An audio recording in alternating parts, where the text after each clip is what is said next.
Islam Makachev beats Ian Garry at UFC 330. This is my reaction to the event. I didn't do a prediction for this uh, fight or for this card. So this is my reaction. We're gonna do a reaction instead. Uh, Islam Makachev beats Anderson Silva's 16 consecutive win streak in the UFC. Islam's now at 17 wins in a row in the UFC, which is pretty crazy. Definitely a historic night for him and for the organization. Good chance. Wow. I mean, it's going to take a long time before somebody can beat this record. I don't think anyone else is really close right now.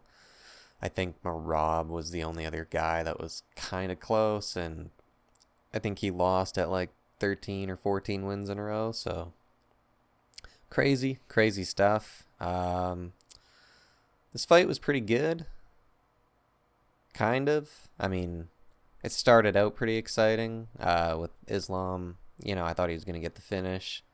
Landed a flush head kick on Ian Garry in the second round. Had him on wobbly legs. That was probably the most exciting part of the fight. But it was a good fight, nonetheless. It was close. It ended up being a lot closer than a lot of people probably expected. I did kind of think it would be close. I actually had a feeling, I thought maybe Ian Garry was going to pull up the upset win here. Just because of, his size advantage and that. But Islam's good, man. I mean, he's only, even being the shorter guy, he was able to land that head kick, so it didn't really matter at the end of the day. Ian Garry's also pretty good. Glad he didn't win, honestly. I think most of us are, because, you want to like him because he's a good fighter, and, Irish guy. I'm Irish descent. Obviously, I want to. There's that part of me that I want to root for the guy, but my God, is he fucking annoying. First round of the fight was pretty boring. Just kind of edge it to Islam based on control. Well, I mean, it has to go to Islam. He just controlled Ian. Ian was basically stuck in like a hands on the mat, feet on the mat position, an awkward position for most of that round. And second round, Ian got dominated. That was Islam's round, obviously. Third round, Ian comes back and actually wins that round. Just good round, landed good shots on Islam. Did a lot of damage on Islam in that round, I think. And Islam was starting to slow down. I think he maybe blew his gas tank a little bit in the second round, chasing after him. Fourth round was a weird one, honestly, and I honestly kind of thought Ian won the fourth, just based off damage, because Islam, to me, he held on to him, but he didn't really do a whole lot with it in the fourth. I think he was just getting really tired. He still had the control time, so I can understand if people score the fourth for him. But I think just based off the strikes that were actually landed and damage that was done, I would actually give the fourth to Ian. So I had it in my head. I had a 2-2 going into the fifth. I thought it could have been anybody's fight. But yeah, Ian just, I think he started out okay in the fifth. Started out kind of strong, and then he just let Islam take control. I felt I kind of agree with Dana on this one. I rarely ever agree with Dana on anything, but I kind of agree that like Ian just really lacked the urgency in round five, and I mean Islam clearly won round five. Again, didn't really do much damage, wasn't able to really do anything to Ian, but he got him in the body lock position, which is just a dominant position and just controlled Ian. So it's hard to say like Ian also didn't really do anything in the fifth. Realistically, you can't really do much when a guy has your back. So kind of ended up being a bit boring towards the end. Started out pretty exciting. It looked like it was going to be a really impressive showing for Islam. I think he just kind of blew the gas tank, got a bit tired. And for Ian Garry, I mean, like, good fighter, it was a good showing overall, but like, I don't know, man. It's just like, it's I don't know.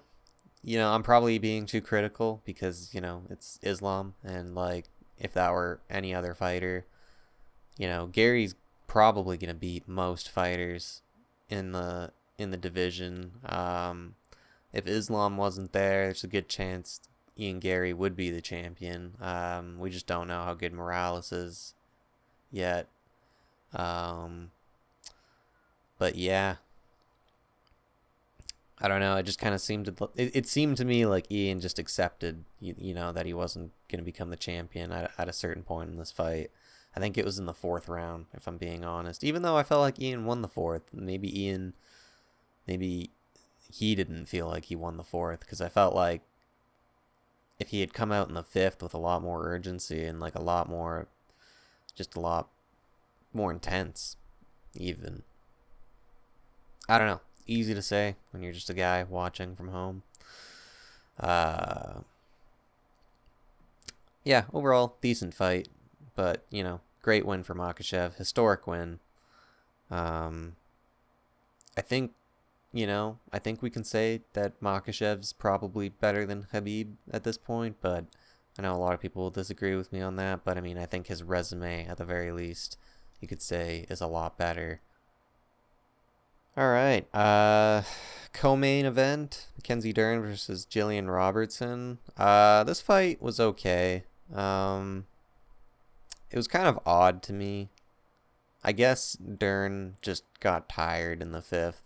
But yeah, it just seemed to me like going into the fifth round, Robertson's coach in the corner was saying like, we know where we want her. Take her down against the fence and land ground and pound. And like, she pretty much just went out in the fifth and immediately did that, and then just dominated the whole fifth round.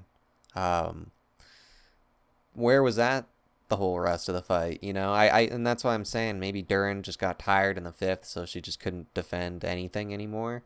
Because it just seemed to me like, I feel like if Jillian Robertson would have just done that from the get-go, just really focused on that, kind of treated it like how the Dagestani guys treat it, like where they just don't give up on it when they have a plan, just keep trying, because I think if she would have just done that instead of trying to like pitter patter on the feet, I think she probably could have won this fight, because I think she's actually really good on the ground, but her stand-up is like not great. Like, she just doesn't hit very hard. And she's got short arms, I think. I actually don't know what her reach is, but it just, to me, seems like she actually had more strikes than Mackenzie Dern, which to me is surprising. But a lot of those probably came in the fifth round. 47, 30 in the fourth. Am I reading this right? And a lot of these strikes, like, look, round one, Mackenzie definitely outstruck her big time. It didn't, honestly, looking at this, it didn't seem like it. Watching, these could be a lot of small strikes. If I remember correctly, Mackenzie just, what's the control time? It doesn't actually say. I think Mackenzie, held her down the entire round. 1-of-1 takedown and just held her there. Overall, not a bad showing for either fighter, really. Especially for Robertson to win and dominate the fifth round. Like, that's actually kind of bad for Dern because it shows other fighters in the division that she gets tired. Um, I think Robertson will come back from this. I think, give her a few matchups top of the division, and then she can be right back in the mix for a title fight. I don't think she's going to be losing to too many people. She just has to implement her game plan. I think she just can't be wasting time trying to fight on the feet because it's just not going to, I don't think she's going to get anywhere with that. If anything, just use things on the feet to set up takedowns in order to get the fight where you need it to be. And then I think she can be a great fighter, honestly, and possibly a future champ. But yeah, she just needs to focus on that. All right, moving down. Jalen Turner absolutely smoked Cal Fernandez, which I definitely saw coming. Like I said, I didn't do a prediction video for this card, but this one, if I had done one, I would have picked Jalen Turner by knockout. He just has such a reach advantage and such a height advantage on a lot of these guys. And Cal Fernandez is pretty tall, I think, too. Like, he's not like a short guy. But Jalen Turner was making him look short. Jalen Turner's just like anorexic for that division. I mean, he must cut so much weight. Skinny legs, that's why he's the tarantula. He's just got the perfect build for fighting, really. I mean, that is kind of like the perfect build if you think about it. Didn't last very long, as you can see, 9 total strikes to 2. It's a good knockout. Good for Jalen Turner's return. Yeah, I'd like to see him against some higher level guys, get him in the top 15 again, because I think he's definitely at that level. Alright, moving down. This fight kind of pissed me off, I'm not going to lie. I definitely thought Mansour Abdul Malik was a lot better than that. Maybe I just wrote off Dustin Stoltzfus too much. But yeah, if I would have done picks, definitely would have picked Malik. I think he's a -700. So, I mean, that's crazy. I mean, that's a crazy upset, really. And, I mean, I knew it was over the moment that he got slammed. The moment that Stoltzfus picked him up. Great win for Stoltzfus. I mean, that was honestly amazing. It's too bad I was just salty about it while it happened. I don't even know why. I don't even know why, really, because, I guess I just thought Abdul Malik was supposed to be this hot prospect, this up-and-comer, and just absolutely fraud-checked, in my opinion. He lost his last fight, too, but I'd kind of rate Yuzuri Belguri. Like, I actually think that guy's pretty good. Whereas Stoltzfus, I mean, he's pretty, like, let's be honest, he's kind of a mid-UFC fighter. I mean, even when he was doing his walkout, Joe Rogan the whole time kept going on and on about how average Dustin Stoltzfus is. I mean, like, that was like his whole talking point. He's just, well, he's good everywhere, He's just a solid UFC fighter. Doesn't really excel in any area, but he's a good fighter. And that's good enough to beat Mansour Abdul Malik, I guess. It's just, this is one of those fighters that they kept feeding cans. They're trying to build his name. And like, so, he got this hype behind him, but really, like, who was he fighting before? Tricoli's trash. A decision over Brundage, I mean, not the greatest. KO over Klein. I think Klein's okay, so that's an okay win.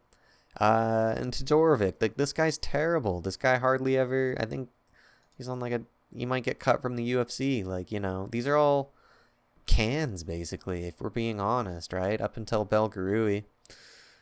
And now, with this fight, with Stoltfuse, they were trying to set him up again with another easy win. And, like, this guy isn't good either, right? 2 losses in the UFC. Lost to Puliev. So, yeah, these are cans. These are not UFC level fighters. Let's see, Stoltfuse. Like, he lost to Kelvin Gastelum. And I mean, Gastelum lost to Vicente Luque. Like, it's Vicente Luque is kind of past his prime, really. Like, it's just kind of,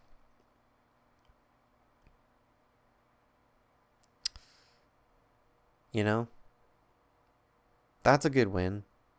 I don't know. I don't know how he has that win. That's crazy, actually. Um,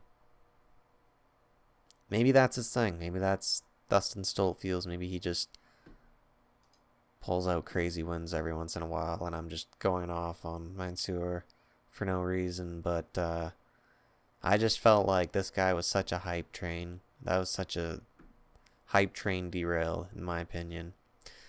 Alright, wasted too much time on that one. Moving on. This fight, I mean, why? Why'd this fight happen? Again, like, what's crazy is that Ribovics was pretty much the same level of favorite as Abdul Malik, and, like, Ribovics showed why, right? Like, it was pretty clear. Like, I can't even believe it went to round 2. I don't even remember it going to round 2. I thought it was done in round 1, if I'm being honest. But credit to Barboza for hanging in there as long as he did. Yeah, I think it was the last card. I don't think I made a video about this, but they had Darren Elkins against, like, an up-and-coming guy, you know, kind of like a Ribovics type. A guy that's probably going to be fighting for the belt in the future, like a young, up-and-coming, hungry guy. I don't really understand, like, I just don't really understand this matchmaking, like, because if you think about it, like, if Barboza wins, that's also not good. That's not good for, like, the company, right? Because you're trying to build these guys up. The only thing you can say is, like, oh, well, like, Ribovics is going to get, like, highlight reels to add to his resume, so that when they do the, you know, when they do the videos, they do the compilation videos, he'll have some knockouts or whatever. Like, it's just, it's kind of like high risk, low reward to me, because, like, Edson Barboza could have just caught him, and then that would be terrible, right? I mean, it'd be great for Edson, retire off, like, on a win, like a crazy win like that, but we literally saw this earlier on the card, on an earlier fight with Jeremiah Wells, and Maitek Orblai. Like, these types of fights, I mean, they're entertaining, but it, like, let's be honest, it's bad. It doesn't change the fact that it's bad matchmaking. Like, it doesn't really mean much for Ribovics to beat at Barboza. It's kind of expected, right? Yeah, I don't know. It's just weird. It's just weird to me. Like, I feel like they could just do better matchmaking than this, especially when it's a retirement fight. Like, it seems disrespectful to me. It doesn't make sense to me why, like, they'll do this to Barboza or Darren Elkins. Just terrible retirement. Nico Price. But then meanwhile, like, Michael Chiesa, for whatever reason, gets the layup fight and, like, a whole tribute video in his hometown. It's just weird. Like, it's like, well, why? Like, it's not like Michael Chiesa was, like, a champion or some world beater or something. Like, it's like, why do certain fighters get that special treatment while others don't? Don't know. Have no idea. Barboza, to me, has always been great. Like, yeah, weird one for me. Moving on. This is another fight that kind of pissed me off. Just don't understand it. I don't understand what Yoel Alvarez was doing. It just seemed to me like he just wasn't moving really. Like, I mean, and commentators were pointing it out too. And at first I thought like, oh, like he's just easing into the fight, but he never really got into the fight. I mean, he would land some good strikes here or there, but he was just letting Chidi like tee off on him. I think he's, he was just relying on his power, and I think what I realized after watching this fight is because Yoel Alvarez is, he moved up a weight class. I think he's just a weight bully. I think this was another, fighter that got a bit exposed on this card. Uh, Not to say that Chidi's terrible or anything, but again, he was kind of like I think his record was 5-5 or something going into this fight. So just an average UFC fighter. Like, Yoel Alvarez has been hyped up as like this guy could be a champion, right? After watching that fight, I'm like, yeah, I don't think so, unless he moves back down to lightweight and goes back to being a weight bully. Because I think he's got good power when he's hitting lightweights. When it's a bigger guy like that's comfortable in this weight class, like I just think that Yoel Alvarez got exposed a little bit. Like, he's just kind of not the most skilled. He might beat some guys in this division, but he's not gonna. I don't think he's gonna get very far, right? Like, he's not gonna be a welterweight champ in the future by any means. I don't think. I think his only shot is to go back down to lightweight, go back down to being a weight bully. I mean, not that I'm a big fan of weight bullies, but it was working for him down there. I mean, he looked great for the most part. I think he lost to Arman, and I mean, there's no shame in that, but there is some shame in losing to Chidi in Jukwani, a little bit. I mean, again, not terrible. It's kind of similar to like a Dustin Stolfuse, right? Like, it's just a mid-level UFC fighter. So Alvarez, I think that's, it's 2 losses in a row now.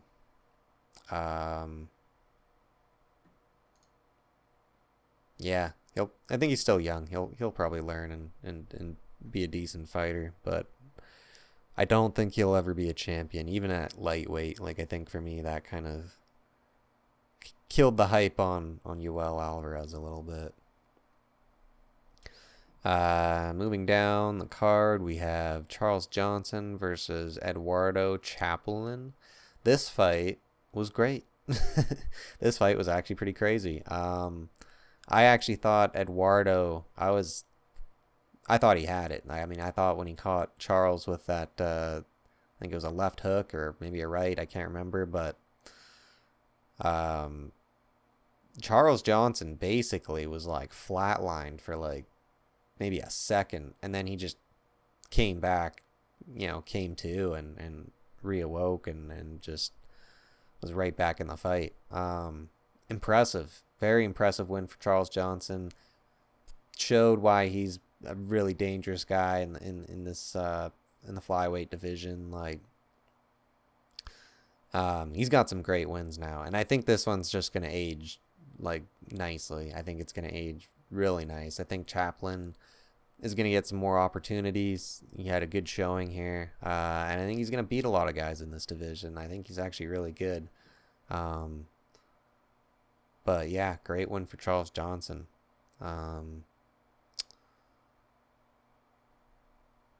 Yeah, moving down. Whoops. Moving on, we have Dante Johnson versus Eric Moicanico. Had I done a prediction video for this one, I actually would have picked Moicanico just because of how wild Dante Johnson is when he's out there striking.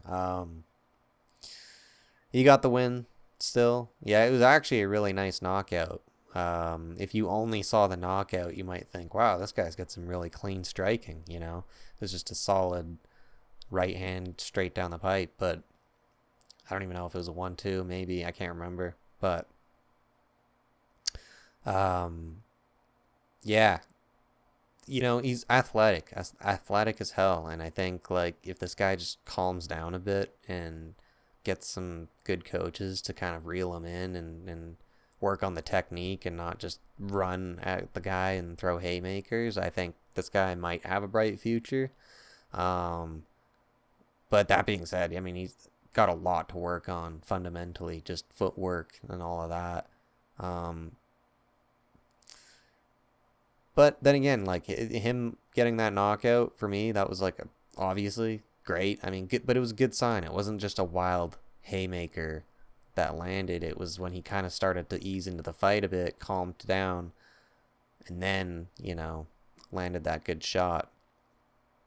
I just think there's a lot of guys in this division that are gonna, like, if he comes charging at them like that right off the hop, they're gonna counter him. They're just gonna put him to sleep. And I mean, Eric Makachev actually landed a really good shot, doing that early in the fight and kind of stunned Johnson a bit.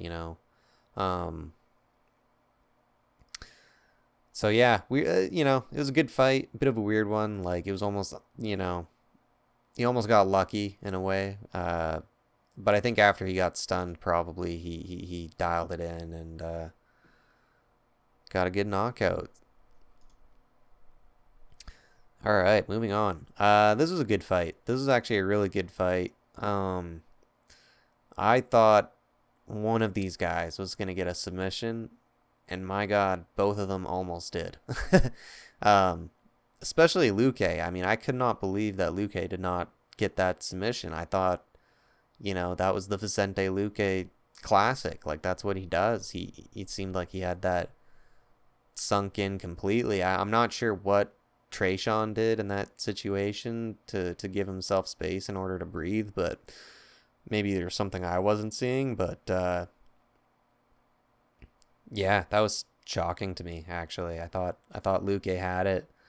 I thought he was gonna pull off a Unk victory, but there was time. There was a few chances with Gore as well, where he had some, like, really deep submissions as well, and Luque also escaped. So both these guys are just very similar fighters, honestly, and both good. Like, Luque is still surprisingly good, and Tresean Gore I've actually been paying attention to for a while, and I think he's a bit underrated. Like, he had some tough matchups coming into the UFC. I don't think, I don't think he's champion material.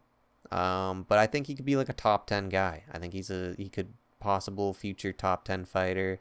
We'll see. We'll see what the ceiling is for Tresean Gore. His record doesn't look the greatest right now, but I think it's just going to improve. Maybe the UFC could give him a couple layups. That would be, if they want to build somebody up, I think, this is a guy you can probably build up, get him into the top 10. All right, moving on. Lucas Fernando versus Rafael Tobias. Great win for Lucas Fernando. Complete domination from start to finish. Tobias literally had no chance. Just absolutely outclassed the entire fight. I think this is just a mismatch. I think, honestly, I saw Tobias's last fight. I wasn't too impressed. I think he's okay.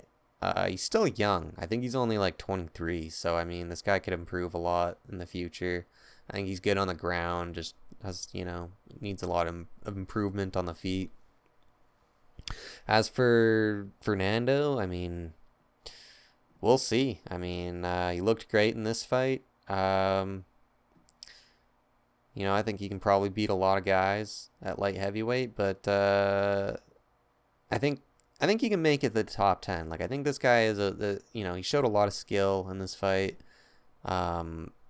Good takedown defense and stuff too. I think he'll get to the top 10, and then it's just going to be a matter of, like, light heavyweight's not overly stacked at the moment. Like, I think he could probably beat a lot of guys in the top 10, maybe even 2, but I don't think, top 5, that's where it gets tricky. Like, I don't know. But great fight. I mean, like, the fact that I'm even saying any of this just kind of shows that this guy showed out, had a great performance. Kind of unfortunate he didn't get any performance bonus, but, there was a lot of big underdog upsets. Speaking of underdog upsets, here was another one. Neil Magny. I mean, you can't count this guy out. He just keeps proving that, he's the ultimate unk. He is the ultimate gatekeeper in the UFC, really. If you were to put in, like, if you were to search up definition of a UFC gatekeeper, it should just be a picture of Neil Magny, because this is the guy that you need to get past. If you can beat him, you're an elite level fighter. But if you can't, you know, you're not, you're staying out of that top 10, buddy. You're staying out of that top 15 probably. Like, I don't even think Neil Magny's ranked anymore, but he's still good, man. He's still good. He still wins fights. He's got a crazy amount of wins now.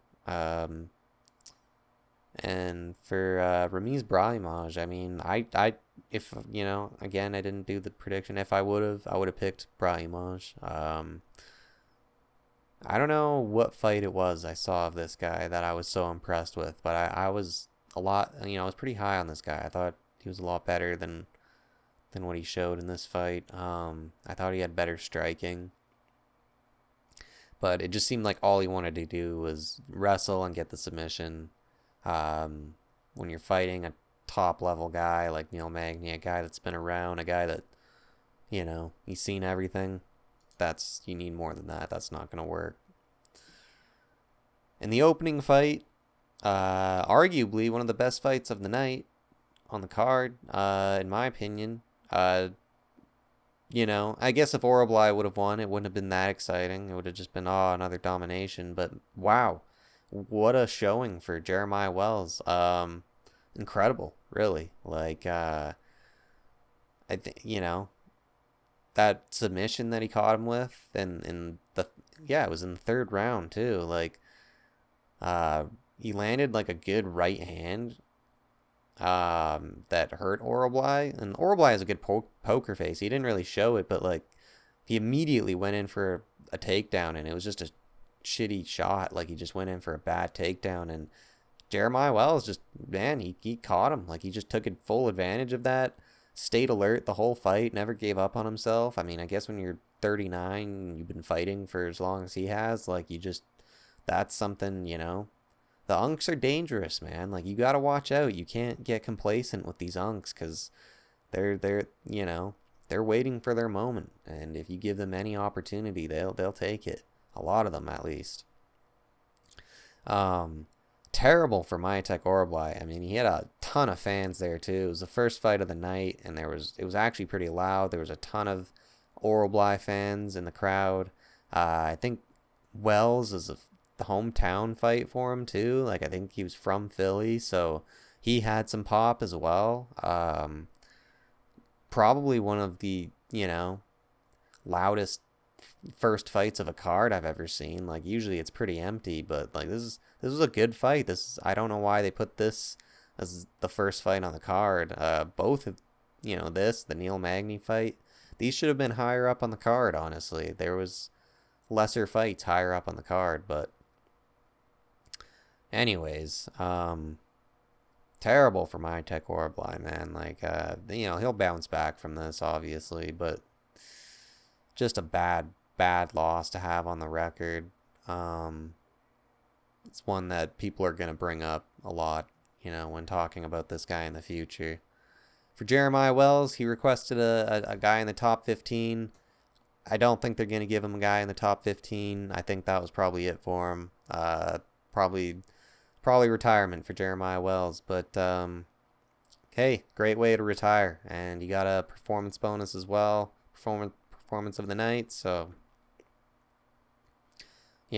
that's probably the best way you can retire in the UFC, really, if we're being honest. You can go out like that, or you can go out like Tony Ferguson, right? Like, it's just kind of,